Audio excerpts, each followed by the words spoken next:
Good afternoon again, everyone. As you take your seats, let me just tell you a bit about the panel and how it came to be convened. First, I'd like to recognize my colleague Trey Childress, who is here with us. He's on the Younger Comparativists Committee that John asked me to chair last March. I was happy to do so, and I'm really thrilled about it. And Trey is my colleague on the committee. Here's a bit of background on how this panel was convened. We decided, the Younger Comparativists Committee, to issue a call for papers that was not subject-specific, really around the world. We posted the call on websites, on blogs, circulated to schools, hard copy, and we received, we were very thrilled to receive about 30 outstanding submissions. They were really top-notch submissions, so I think there was a self-selection of people into the process. It could have been much higher than that, but 30 outstanding submissions. And a scholarship advisory group that we created was tasked with the responsibility of reviewing these submissions. And they organically came up with these two papers that are similarly themed. So it's really serendipity that not only were the two best papers in their view related in subject matter, but that these papers are related to the conference's subject matter, or at least one of the two subjects. So it's really a tribute to Ozan and Will that their papers were selected from such a competitive pool. So Ozan Varol is now a visiting assistant professor at Chicago Kent, graduate of Iowa Law School, and his paper is on the democratic coup d'etat. Our first speaker, however, will be Will Partlett, who is a graduate of Stanford Law School, currently a federal public defender in Austin. His paper will be on making constitutions matter. I'm also very happy, though, we have two senior scholars who have agreed to be discussants for us this afternoon.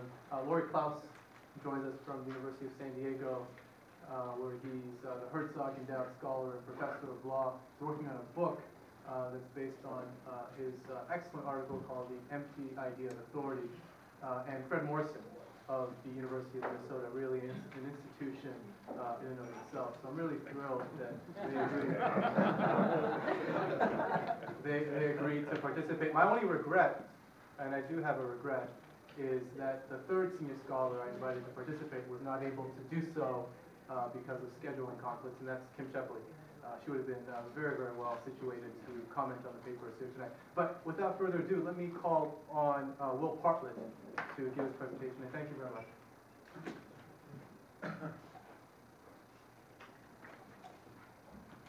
Good afternoon. I just want to thank Richard and the rest of the committee for taking the time to go through that process and then, of course, setting this up. It's a great opportunity.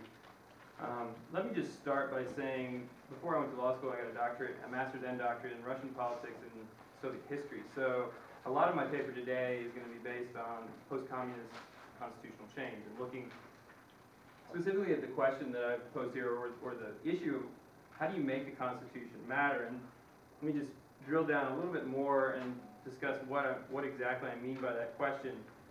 Virtually all authoritarian countries today have some sort of written constitution, many of which actually lay out a very broad scheme of rights and often lay out some sort of parliamentary system.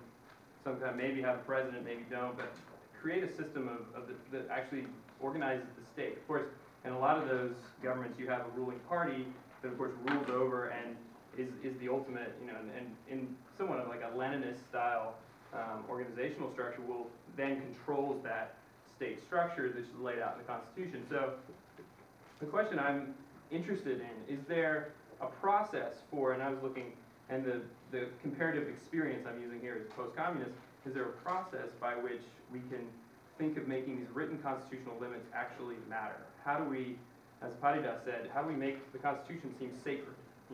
How do we almost recreate this American concept of the sacredness or the sacrality of the Constitution so it becomes the fundamental law? So as a result, what I'm going to try to compare is the dominant approach, the dominant theoretical approach, and I want to compare that to the actual comparative experience. What happened? What was successful in post-communist constitutionalism, whether it's in Eastern Europe, Central Asia, and Russia, and what failed, or what seemed not to have worked as well. And my general argument that I'm trying to be persuading you is that there's a disjunct between the theory and the experience. That the theory is not laying out what is happening in practice. So let's get to the theory first. The United States Institute of Peace says process is become equally as important as the content of the final document. So, and this process is one where the idea is, and as Richard laid out today in his thing earlier, and I won't go through it as much, is the concept of extra legality. To have a true legitimate constitution, it needs to be the voice of the people. And this comes from, of course, one of the two foundational revolutions of democratic constitutionalism, the American and the French. We, the people, coming forth and becoming the author of a document, which some would regard today, and some famous, some very prominent American judges would very much say that the Constitution is simply a social contract between the people and the government, and the people delegate their sovereign power in return for certain limitations. As a result, some kind of consent forms the basis for the legitimate Constitution. And this has been probably best laid out by Bruce Ackerman in his series of books, where he sets out this idea of democratic dualism. You have we, the people, creating the Constitution through a process of constitutional politics, we, the politicians, or the politicians, creating ordinary laws, thereby giving the bifurcated, the two separate tracks. So as a result, just to repeat, the extra legality is the key, and as Richard points out in his Favor Revolution and Democratic Revolution, there seems to be a pretty broad consensus in the literature that you need extra legality to actually create this important distinction in creating a sacred constitution. That politicians are going to think, well, if I don't do what the Constitution says, then the people are going to rise up, because this is a representation of the voice of the people. Now, if you look to the experience of democratic constitutionalism and some of the, and particularly in Eastern Europe and across Eastern Europe into Russia and Central Asia, you see a very somewhat different story. Many Central and East European countries, and probably the best example of this is being Hungary, didn't actually resort to any sort of popular voice or popular extra legal actions whereby referendums or constitutional conventions or some sort of constituent assembly. In fact, they just went straight through their parliamentary procedures and took the old communist era constitution, it's referred to by a lot of people, detractors of this, as the Stalinist constitutions, and Hungary being, as I said, a good example, and just slowly amended over a period of time. And this has been referred to by some people as revolution through amendment, and largely this has proven to be somewhat of a successful outcome, or a successful way of promoting some sort of constitutional review. So if you look at, in the beginning, a lot of scholars were very critical of this. As Lloyd Cutler, who was a advisor to President Clinton, says, quote, "If the legislature is the final word, the legislature can always change the Constitution. You still don't have a true legitimization of the Constitution." So, and others, Andrew Arado at the New School wrote a series of articles questioning whether this was going to constrain future politicians in Eastern Europe. Would this Constitution would these constitutions really stand up to the pressures of majoritarian democratic politics? And as the success of this approach has become more and more apparent, a few limited scholars have actually started to acknowledge that perhaps mixing ordinary and constitutional politics might be an effective way, and that we need to supplement our theory of democratic constitutionalism and think maybe there's not one exclusive way. Maybe going through referendums and drawing on the direct voice of the people isn't the only way to create a legitimate constitution. And of course, this is a huge research agenda here in and of itself. What I'm going to look at is the post-Soviet republics, which have largely been ignored to some extent, not fully, but hasn't been nearly as much writing about Russian or Belarusian or Ukrainian or Kazakh constitutionalism since particularly given now that it's been 20 years since the fall of communism. And the interesting thing about the post-Soviet example is we have the constitutional politics that all the theorists were pushing in the early 1990s was actually at play in in these constitution-making traditions and in the way that the constitutions were made. And there's a similarity in particularly the Russian, Belarusian, and Kazakh examples. And these I just list three here. You have elected presidents in each of these countries who have very little patience for democratic or for procedural limitations on presidential power. At the same time, you had assertive parliaments and constitutional courts, which were starting to assert themselves in these countries. And what eventually ended up happening in the story that I think is a very interesting one is that these elected presidents were ultimately successful in pushing aside these parliaments, whether it was Yeltsin who shelled the parliament and disbanded the constitutional court, or other presidents in Belarus and Kazakhstan who did it in different ways, but they're ultimately able to push aside these parliamentary and constitutional courts by using the language of constitutional politics, by appealing to popular sovereignty, appealing to the unbridled public opinion, and using referendums, using plebiscites, using constitutional conventions which they had manipulated, using these extra legal ways, which I think doesn't have to be that way, but were certainly became tools in the arsenal of reasserting some form of dictatorship. And I'll take you through the Russian example quickly, and then I'll conclude. President Yeltsin and his administration, very strong, and my view of Yeltsin is not a lot of people in the West, and particularly in the American Academy, view Yeltsin as a kind of Democrat. I think from my study and my close study of the period that Yeltsin himself was in no way would be regarded as an American-style Democrat. He had serious problems with parliamentary checks on presidential power, and saw himself as an agent, as basically the agent of the people. He could do as he pleased. What ultimately the fact that he was elected by the people and embodied the people meant that his word was law, and that the parliament couldn't basically abrogate that. Parliament obviously tried to oppose him, and you get what happened. You get the major showdown in the early 1993, and what eventually comes out of it is Yeltsin pushes through a referendum, where the central question is, do you have confidence in Boris Yeltsin? He gets 58.0% or 58% of the voters say they have confidence in Boris Yeltsin, and immediately his interpretation of this outcome is that the state has fundamentally changed its legal identity. He now is the agent of the people. Parliament no longer has any legitimate check on his power or on his word, and he then proceeds to go ahead and do what you see here, which is the shelling of the Parliament building, which is the white building there in the back, right in the center of Moscow. And meanwhile, this was while the Parliament was sitting. He arrests the entire Parliament and tells the Constitutional Court to disband. The Constitutional Court, the chairman of the Constitutional Court, his dog is killed, probably as a warning. So hardly subtle way to, but legitimates this as this is the legitimate actions of the sovereign Russian people. And in fact, this is the same way that a lot of commentators, including the Clinton administration, including Western powers, somewhat legitimated these actions. As people can remember from 1993, there was a great deal of support for Yeltsin when he did this. And we see here a quote, probably this kind of sums it up. As a formal matter, President Yeltsin exceeded his powers. He used this violation not to usurp power, but to protect the will of the people. This is the revolutionary will of the people, the will of the people that cannot be bound by any outside forces. So what we have is the creation of a plebiscitary dictatorship. He then proceeds to, of course, push through his version, his draft of the Constitution, which creates an authoritarian-style government, which Putin has brought forth to fruition today.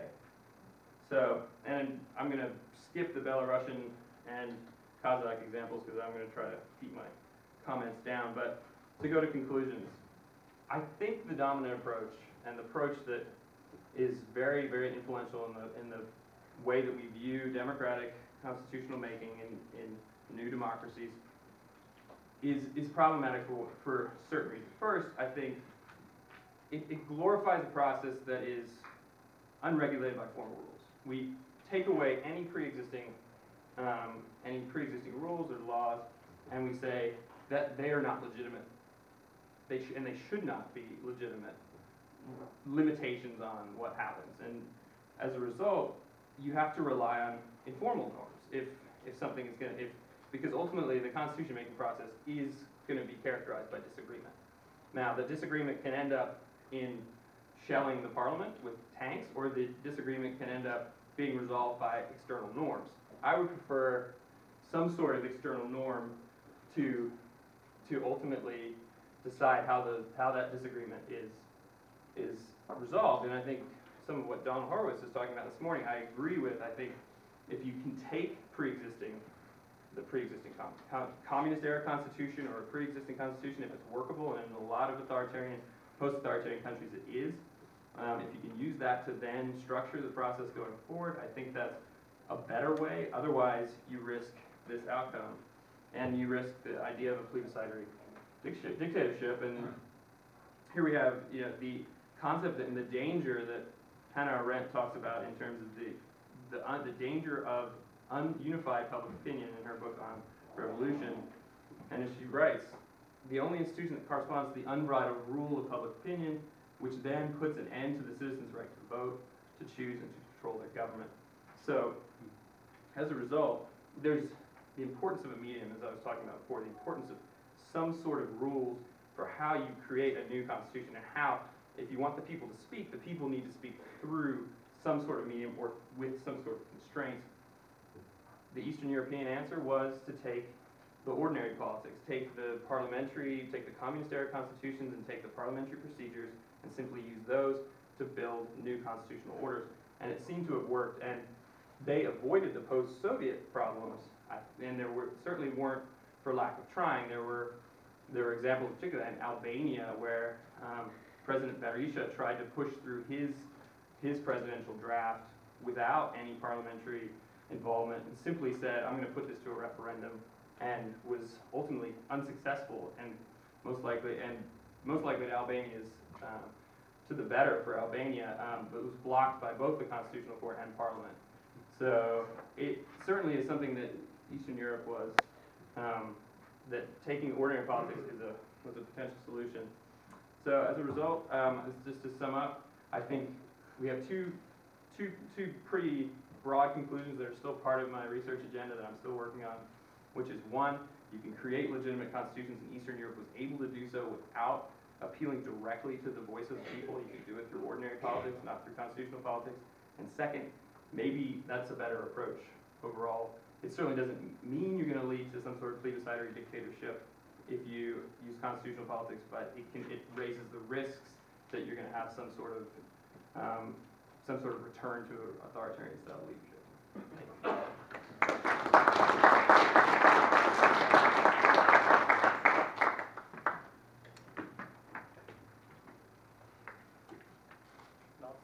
It is, yes. Try to maneuver it.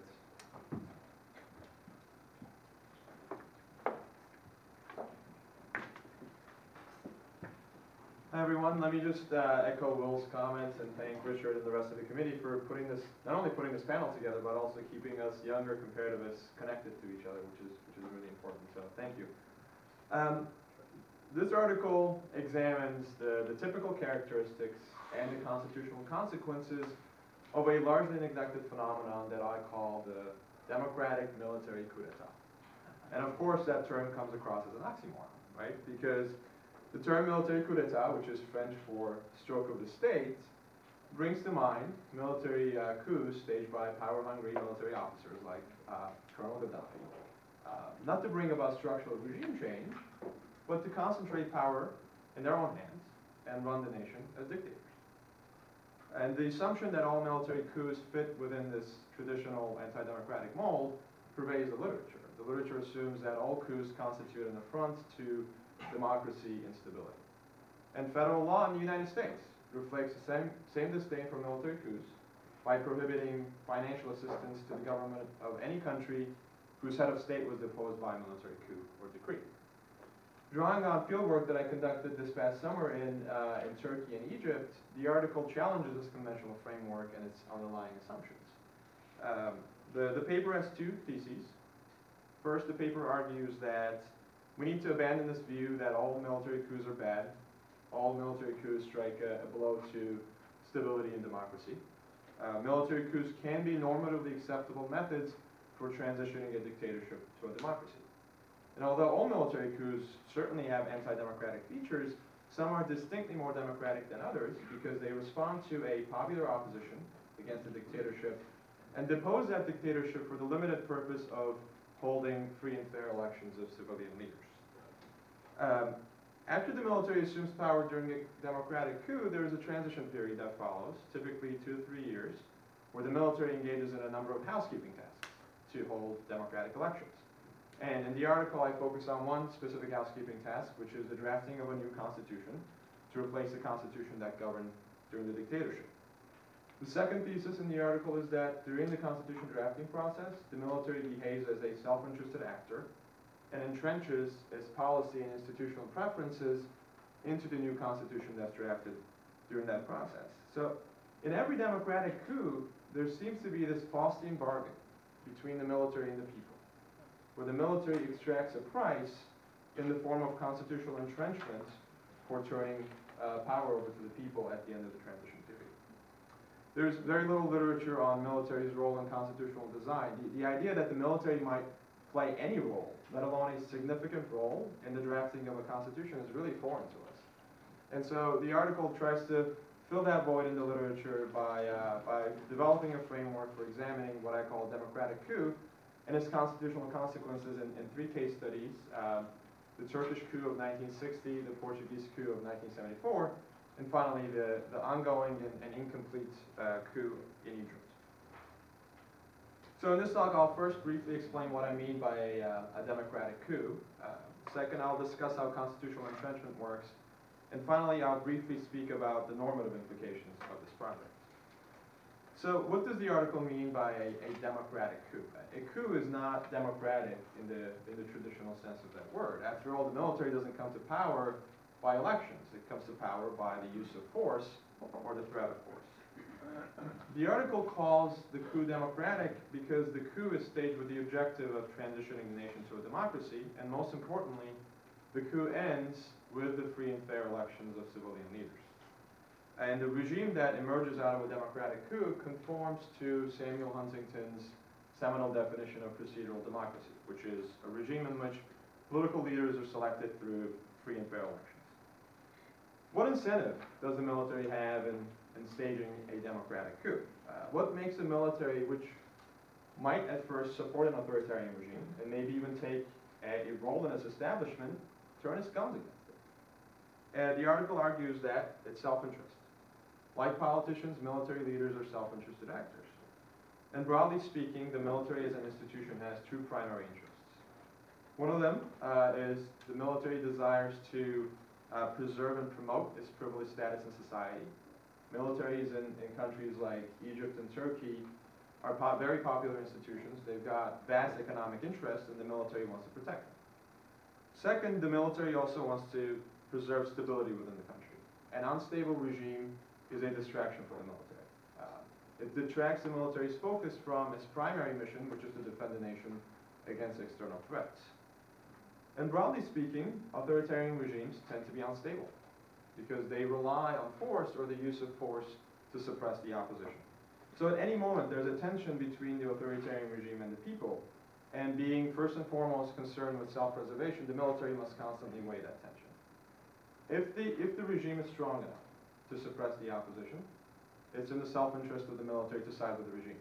So if you look at what happened in Egypt for decades, the military sided with the Mubarak regime because Mubarak seemed strong enough to remain in power indefinitely. But during the course of the dictatorship, that power dynamic between the people and the regime might change.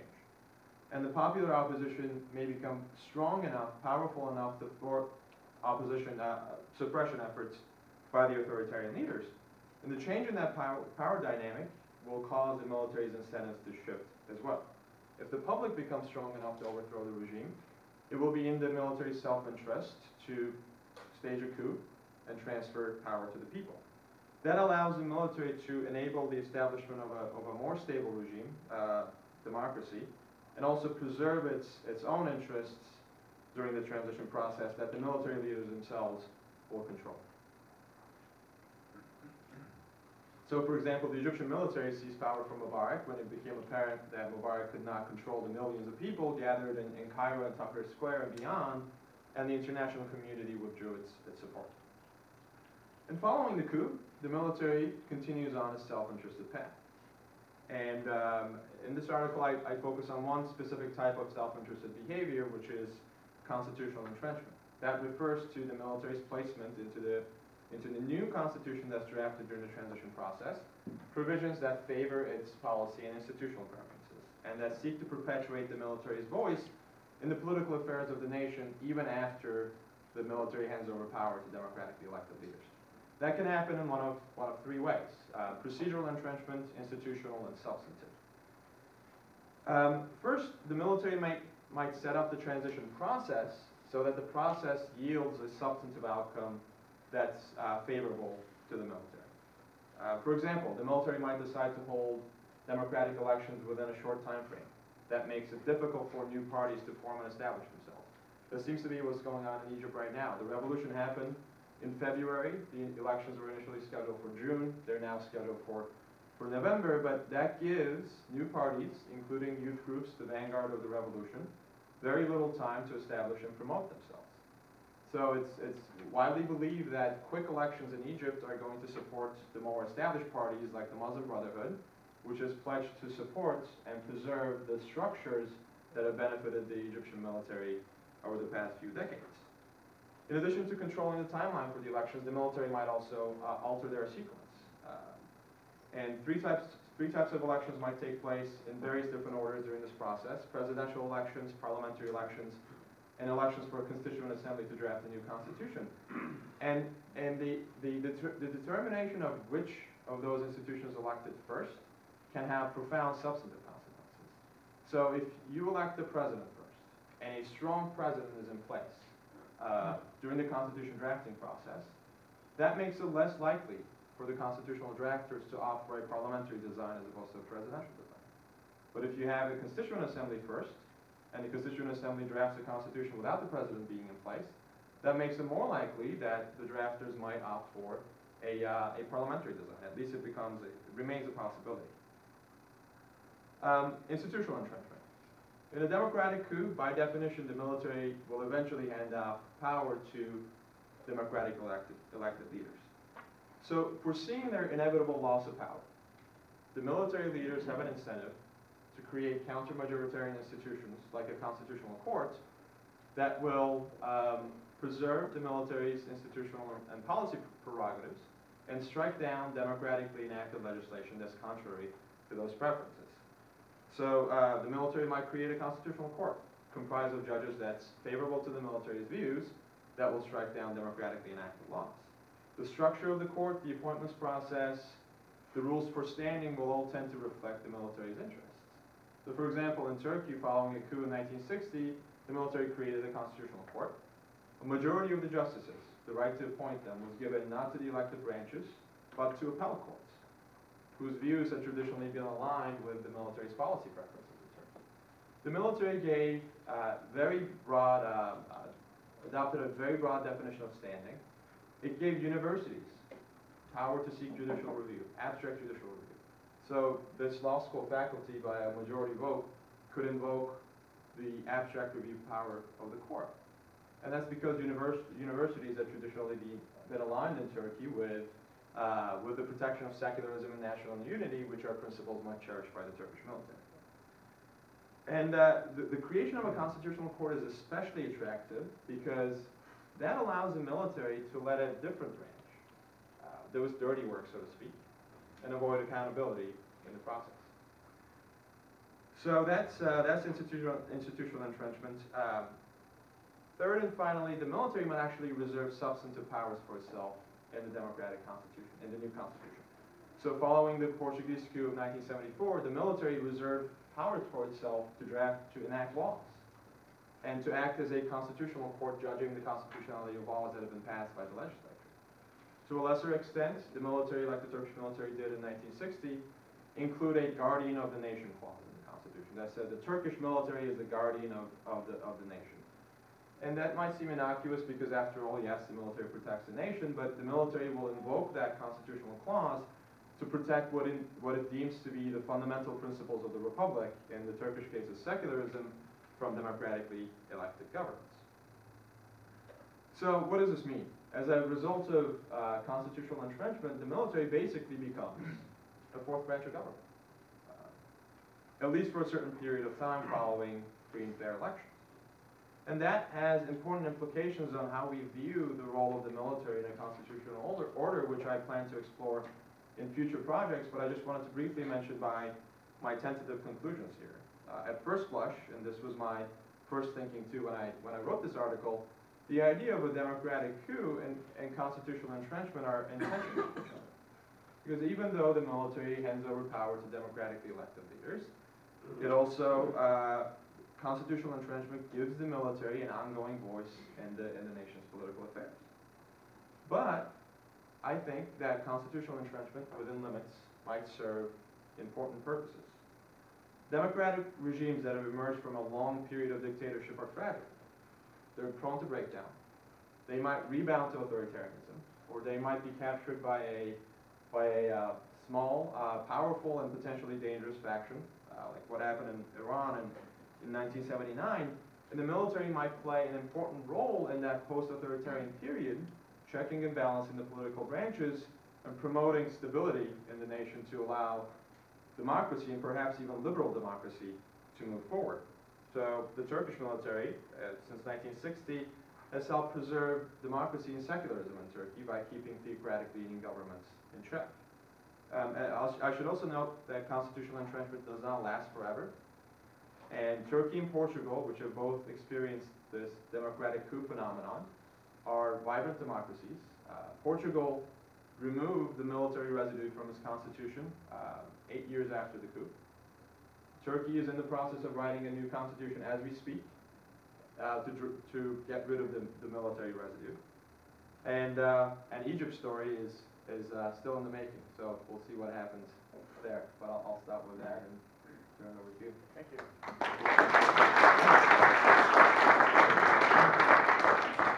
We're now going to call on our senior scholars to comment, and Laurie Klaus will comment first on both papers, and then Fred Morrison will comment afterwards. Oh, okay. Well, yes, well, these papers were both a pleasure to read, fascinating in their accounts of recent constitutional changes.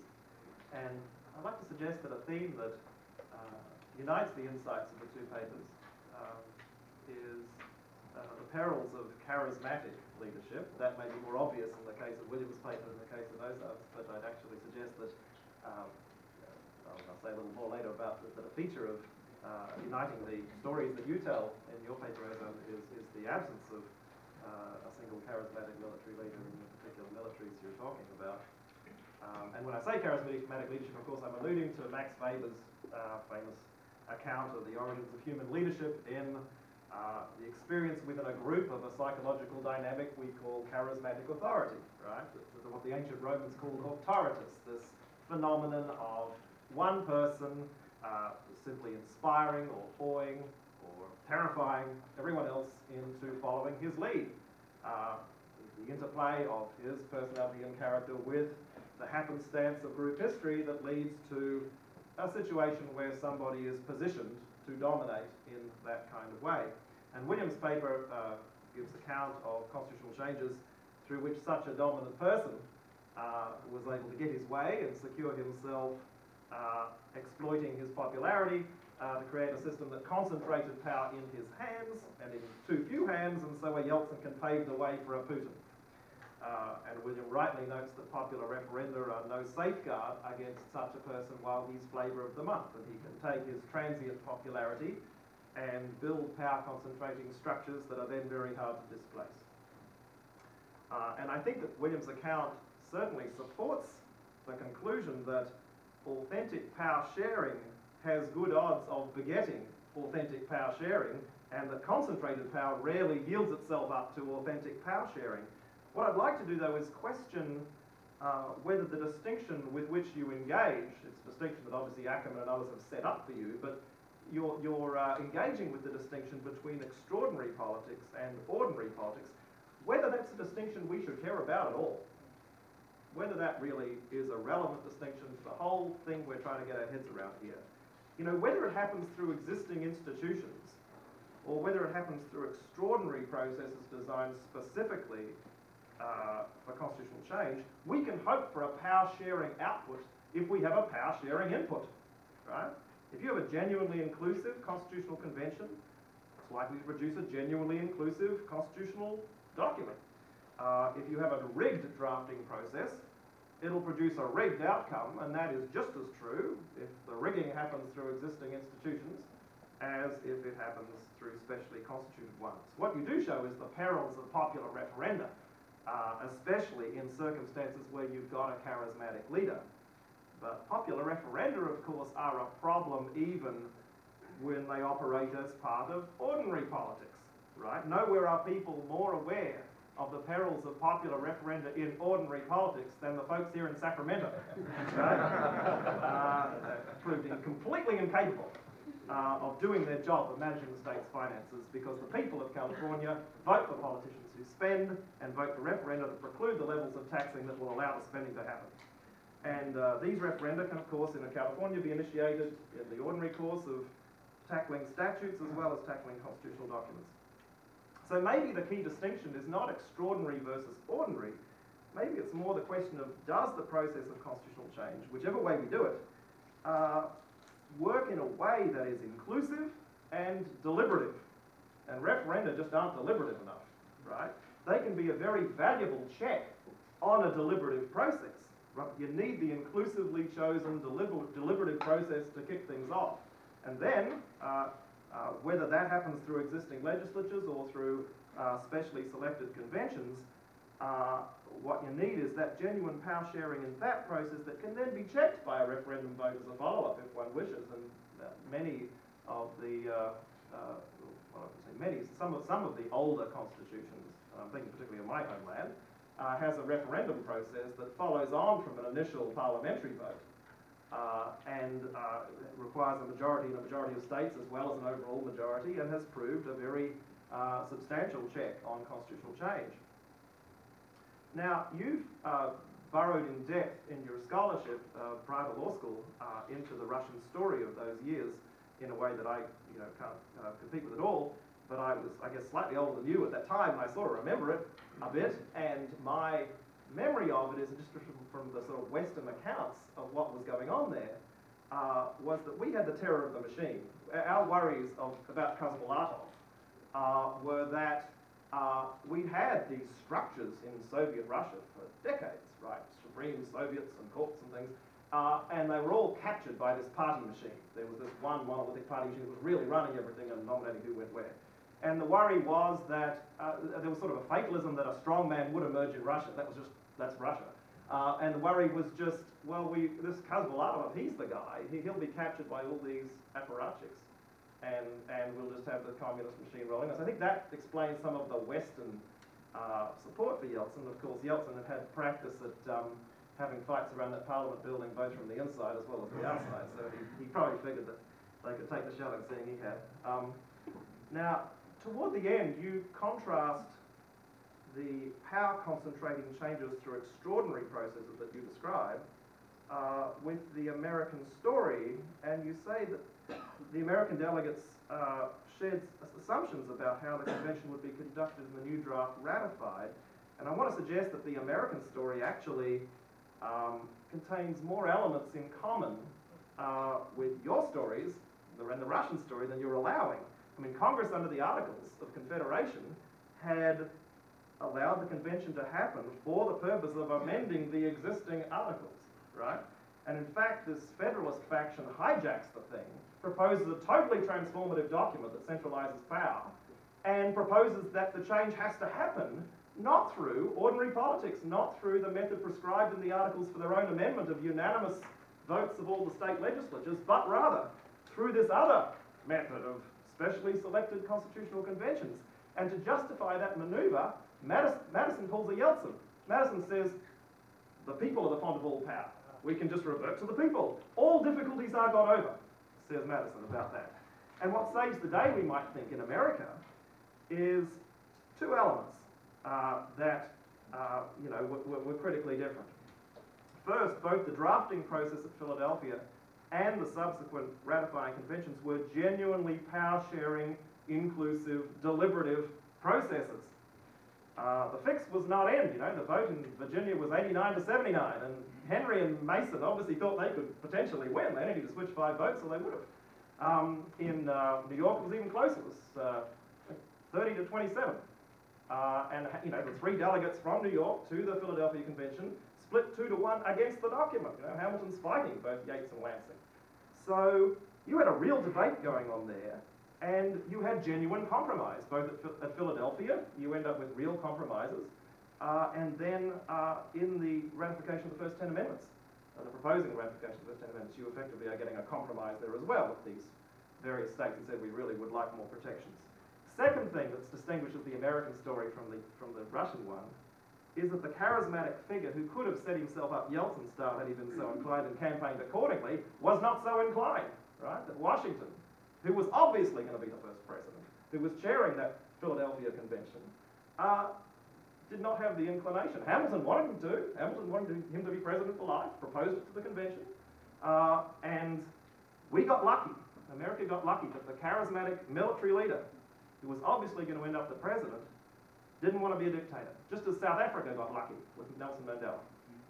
And the fact that a noble person was filling up the leadership space didn't leave room for any less noble person to come in and try to pull that stunt. And that migrates to Ozan's paper, which on the face of it doesn't look like it's about charismatic leadership until we notice that that's the happily missing ingredient among the military in each of the various virtuous military coups that Ozan describes. Absolutely key, I think, is that second feature that you mentioned, namely the military is just responding to a popular uprising. They're not initiating the change themselves. And the military are likely to be only reactive anytime they are not themselves dominated by a single charismatic leader. That's not universally true. The Greek colonels were an officers' club. But typical story of a coup is that you've got one person who has situated himself, whether it's within the overall military or within a faction that then takes over the overall military, and who fancies himself leader. And given that the military are all about stability and all about the reliability of an authoritative structure, you can count on them not to initiate anything unless they already have a leader in mind. Right? Now, whether Egypt's coup turns out to be virtuous, I think that is something on which the jury is still out, right? So we've got this 2012 presidential election. If you get a military person running in that election, then you're in prospect of Mubarak all over again, right? Mubarak was a fairly boring character he wasn't actually a charismatic character, but he was a military figure, Air Force commander, I think, right? And we thought, initially as Sadat's vice president, he just looks like he's going to play a bit part in ordinary politics, and then he decides not to leave. And when a general becomes president under a purportedly constitutional but new regime, as George Washington did, we don't really know whether we are watching the beginnings of a dictatorship. We just don't know the answer. It's too soon to say. So features that I think, Ozan, you might want to consider adding to your list of features of virtuous coups might be, for example, one, is the military led by a single charismatic figure? Second, is actual war a big part of the coup? In a way that then lets a military leader capture the public imagination and inspire and become legendary. Third, does leadership after the change look like a fun job? Does it look remotely tempting, or does it look burdensome and awful and anticlimactic? Washington clearly hated the job, right? Couldn't wait to get out of it. Fourth, and this is something, of course, you talk a lot about, is there a way for the military to protect their own interests without making themselves the government? And you, of course, discuss that in the case of Egypt, particularly the military's handling of the timings of elections in a way that maximises the odds that their status quo, that their privileges will remain. And finally, on that point too about the actual war inspiring the public with a military leader, whether war propels a military leader into public imagination is something we know matters because we can see it as mattered in our American story. This country's experienced total war conditions 3 times, right? 3 times when the society got really caught up in a war in a way that affected everybody, got their attention. And on each occasion we made the victorious general the president, right? Washington, Grant, Eisenhower. How the various revolutions of this Arab Spring will work out, of course, we're yet to see.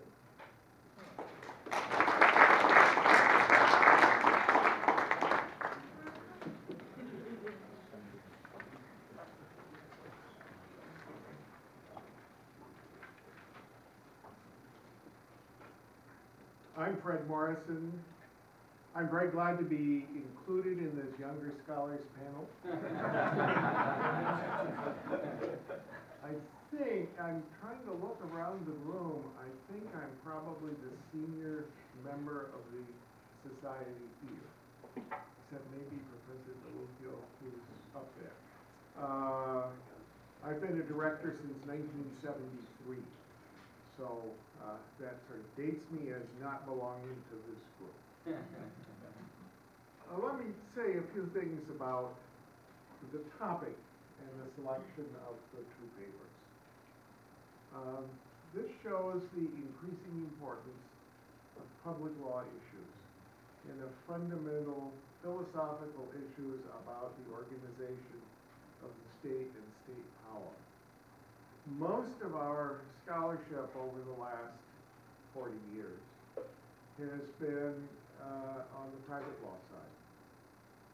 But I think we are seeing increasingly the importance of these kinds of things. It's something that is particularly of interest to me because I'm a public law lawyer, and in the early days I was the only one who would volunteer for the public law papers for the international congresses and so on. So I'm glad to see that there are a lot of younger people coming along who are taking this same interest and direction. Let me turn to the 2 papers. First to Will's paper. I think one of the things he does, and I'll come back to this in my conclusions, is to debunk some of the traditional theoretical analyses of what works and what doesn't work. And he does so with a great deal of evidence, and I think I can add to that evidence.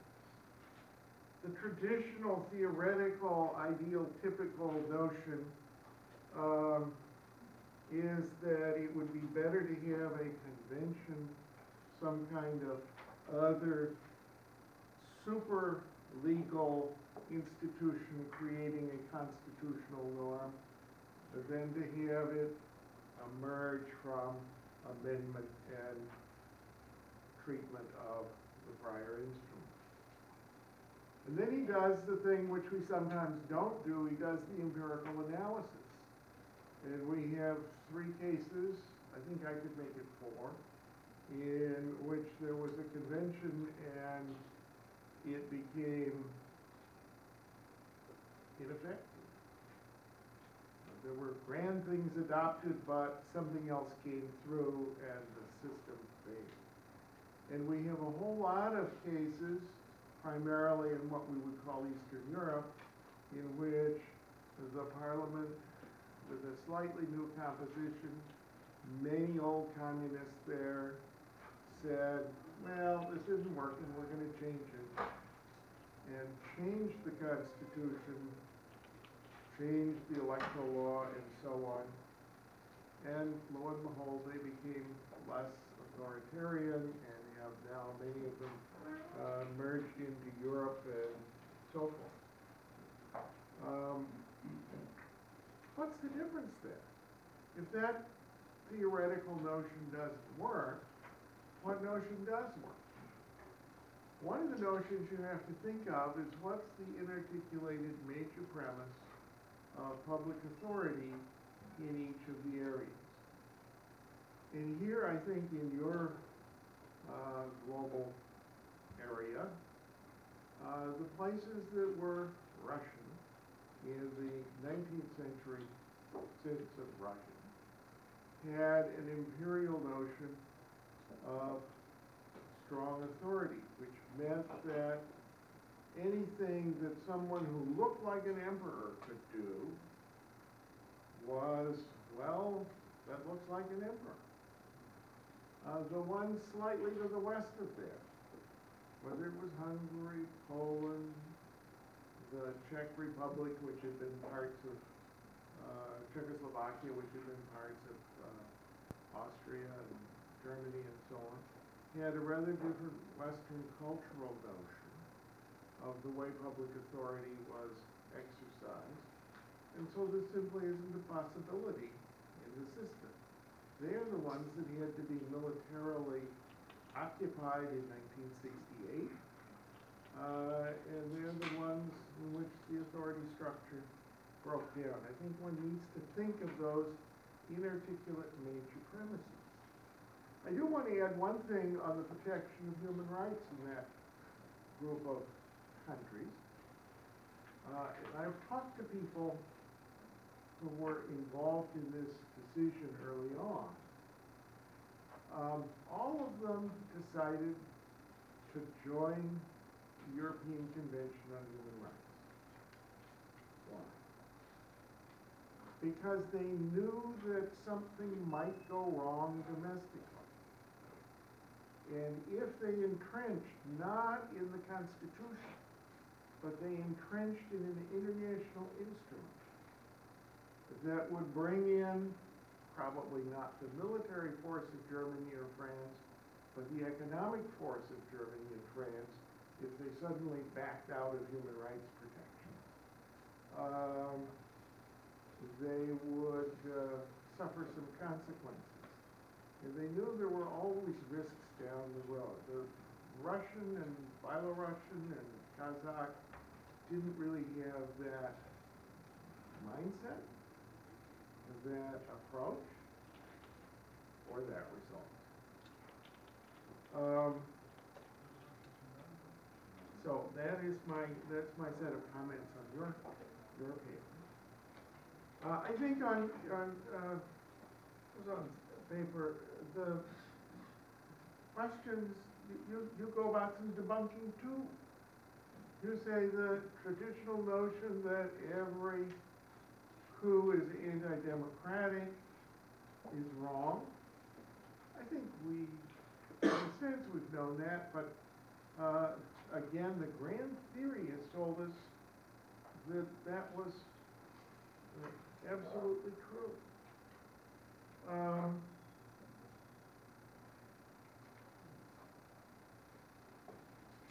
One of the things that I would mention in this regard is the role of the Army and the different approaches of the Army.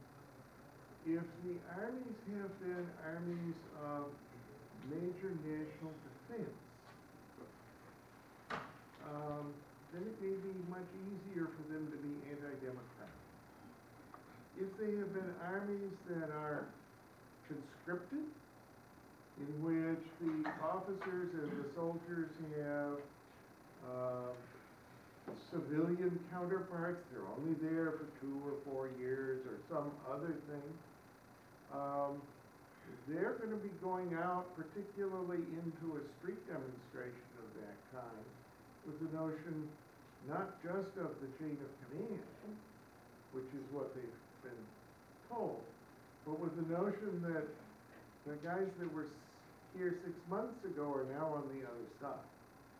And you may have the question of insecurity within the military force itself, in which you can't carry the authority of the military force in quite the same way. Out of the 2 papers, I draw 2 overall conclusions. The first overall conclusion is that some of the grand theorists, Ackerman and others, are living in grand theory land, which bears only a slight relation to the real world. And so we probably shouldn't pay much attention to them, and you've both done a great job in pointing that out to us.